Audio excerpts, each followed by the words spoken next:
नमस्कार,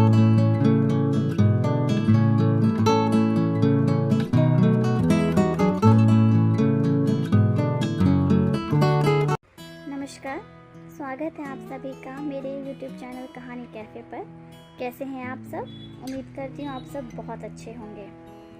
चाहे स्कूल के बच्चे हों या बड़े हों, शेख चिल्ली का नाम तो सबने सुना ही होगा। शेख चिल्ली एक ऐसा किरदार है जो हम लोगों के इर्द गिर्द रहता है। कभी कभी वह हमारे भीतर से प्रकट होकर अपना चमत्कार दिखा जाता है।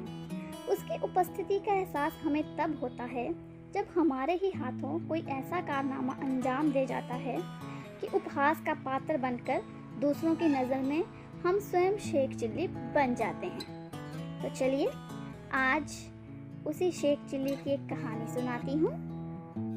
आज की कहानी का नाम है बुखार का इलाज। शेख चिल्ली अपने घर के बरामदे में बैठे बैठे खुली आंखों से सपने देख रहे थे। उनके सपनों में एक विशालकाय पतंग उड़ी जा रही थी और शेख चिल्ली उसके ऊपर सवार थे। कितना आनंद आ रहा था आसमान में उड़ते हुए नीचे देखने में। हर चीज छोटी नजर आ रही थी। तभी अम्मी की तेज आवाज ने उन्हें ख्यालों की दुनिया से बाहर निकाल दिया।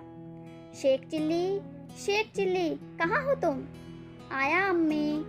ख्यालों की दुनिया से निकलकर शेख चिल्ली घर के आंगन में पहुंचे। मैं सलमा आपा के घर जा रही हूँ, उनकी बेटी की शादी की तैयारी कराने। शाम में आऊंगी तो तुम्हारे लिए मिठाइयाँ भी लेकर आऊंगी। तब तक तुम दरांती लेकर जंगल से पड़ोसी की गाय के लिए घास काट लाना, कुछ पैसे मिल जाएंगे। जी अम्मी, शेख चिल्ली ने कहा और दराती उठाकर जंगल जाने के लिए तैयार हो गए। सावधानी से जाना और दिन में सपने मत देखने लग जाना। दराती को होशियारी से पकड़ना, कहीं हाथ ना कट जाए, अम्मी ने समझाते हुए कहा। आप बिल्कुल चिंता ना करें, मैं पूरी सावधानी रखूंगा, शेख ने अम्मी को दिलासा दिया। शेख चिल्ली हाथ में दराती लिए जंगल की ओर निकल पड़े। चलते चलते उन्हें उन मिठाइयों का ध्यान आया जो अम्मी ने लाने को कहा था। कौन सी मिठाई लाएंगी अम्मी?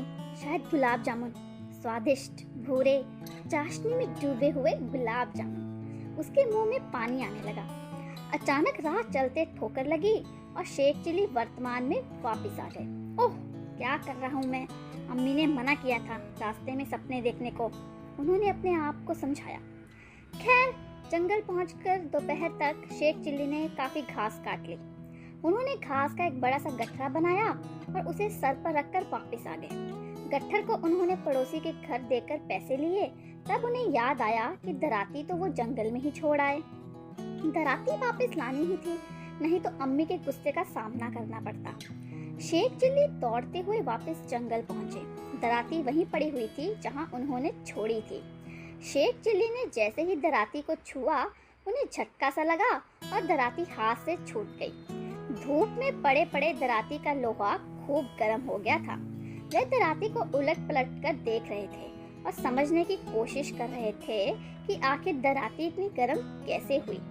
वो अभी दराती का निरीक्षण ही कर रहे थे कि उनके पड़ोस में रहने वाला जुम्मन उधर से गुजरा। शेख चिल्ली को यूं अपनी दराती को घूरते देखकर जुम्मन ने पूछा, क्या बात है, तुम दराती को ऐसे क्यों घूर रही हो? मेरी दराती को कुछ हो गया है, ये काफी गर्म हो गई है, शेख चिल्ली ने चिंतित स्वर में कहा। जुम्मन को शेख की बात पर हंसी आ गई। मन ही मन हंसते हुए ऊपर से गंभीर स्वर में उसने कहा, तुम्हारी दराती को बुखार हो गया है। ओह, फिर तो इसे हकीम के पास ले जाना पड़ेगा। शेख चिल्ली की चिंता बढ़ गई। अरे नहीं, मुझे पता है बुखार का इलाज। मेरी दादी को अक्सर बुखार होता है। हकीम कैसे उनका इलाज करता है मैंने देखा है। मेरे साथ आओ, मैं करता हूँ इसका इलाज, लल्लन ने कहा। उसके चालाक दिमाग में दराती हथियाने की एक योजना बन चुकी थी। आगे आगे दराती उठाए जुम्मन चला और उसके पीछे शेख चिल्ली चले। चलते चलते जुम्मन एक कुएं के पास रुका और दराती में एक रस्सी बांधकर उसे कुएं के पानी में लटका दिया। इसे शाम तक ऐसे ही लटके रहने दो, शाम तक इसका बुखार उतर जाएगा, तब आकर इसे ले जाना। जुम्मन ने सोचा कि शेख चिल्ली के जाने के थोड़ी देर बाद वह आकर दराती निकाल ले जाएगा और बाजार में बेच देगा। शेख ने वैसा ही किया और घर जाकर सो गए। शाम में जब नींद खुली तो उन्होंने सोचा दराती का हाल चाल लिया जाए। घर से निकलकर जैसे ही वो कुएं की तरफ बढ़े, जुम्मन के घर से किसी के कराहने की आवाज सुनाई दी।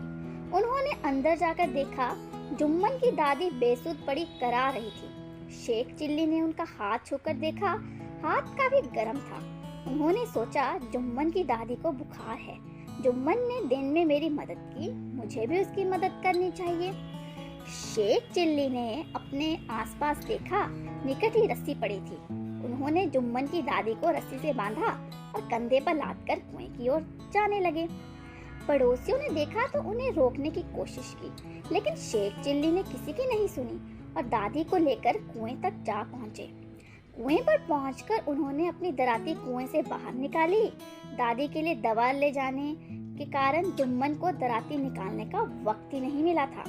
शेख चिल्ली ने दराती को निकालकर एक ओर रखा और जुम्मन की दादी को कुएं में लटकाने की तैयारी करने लगा। दूसरी ओर जब जुम्मन और उसके अब्बा हकीम से दादी के लिए दवा लेकर लौटे तो पड़ोसी ने बताया कि शेख चिल्ली रस्सियों में बांधकर दादी को कुएं की ओर ले गया। दोनों भागते हुए कुएं तक पहुंचे तो देखा कि शेख चिल्ली दादी को कुएं में लटकाने ही वाले थे। अरे बेवकूफ, ये क्या कर रहा है? जुम्मन के अब्बा ने चिल्लाकर कहा। ओह, आप आ गए? मैं दादी की बुखार का इलाज कर रहा था, शेख चिल्ली ने उत्तर दिया। ऐसे कहीं बुखार का इलाज होता है? किस पागल ने बताया तुझे? जुम्मन के अब्बा ने अपनी माँ की रस्सियां खोलते हुए पूछा। मुझे तो जुम्मन ने ही बताया, शेख चिल्ली ने जुम्मन की ओर इशारा करते हुए कहा। जुम्मन के अब्बा ने घूरकर जुम्मन की ओर देखा। जुम्मन सर झुकाए खड़ा था। उन्होंने डंडा उठाया और जुम्मन की ओर लपके। अब जुम्मन आगे आगे और उसके अब्बा पीछे पीछे। हैरान शेख चिल्ली अपनी दराती के साथ घर वापस लौट आए, जहां अम्मी गुलाब जामुन के साथ उसका इंतजार कर रही थी। तो दोस्तों, कैसी लगी आपको कहानी? उम्मीद करती हूँ अच्छी लगी होगी।